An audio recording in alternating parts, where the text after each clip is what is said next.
What is up? This is your LA in a minute. And this is a fun one. Do you know that Los Angeles was almost a part of Colorado? That's right.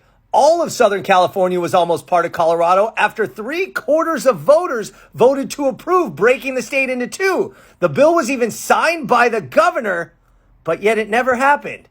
So why didn't Los Angeles become a part of Colorado? Let's get into it.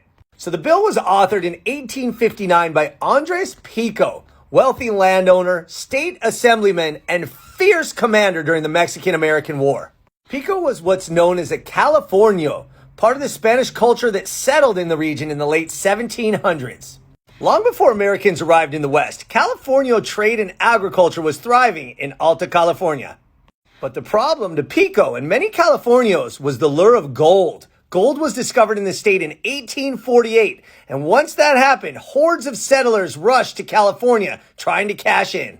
California was admitted to the Union in 1850 as a free soil state, a state that outlawed slavery, and that destabilized the state's politics and created ongoing tensions that encouraged division of the state into northern and southern territories. Additionally, new migrants kept pouring in and the Californios were quickly outnumbered, and that was the final straw that led Pico to push for the separation.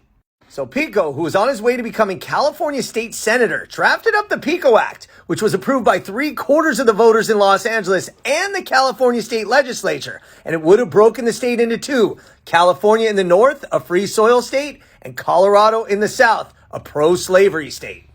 The new state, Colorado, would have included all the land from the Mexican border in the south to Kings and Kern County in the north.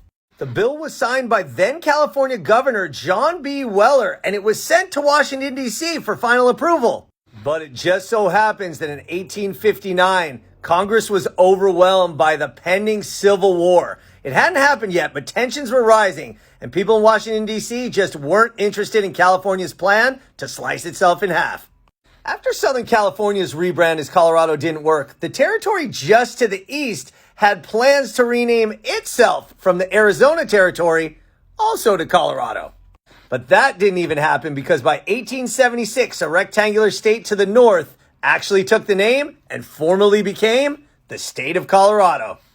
So Los Angeles is a huge part of California, but it's crazy to think that at one point it was very close to becoming part of Colorado. Wow.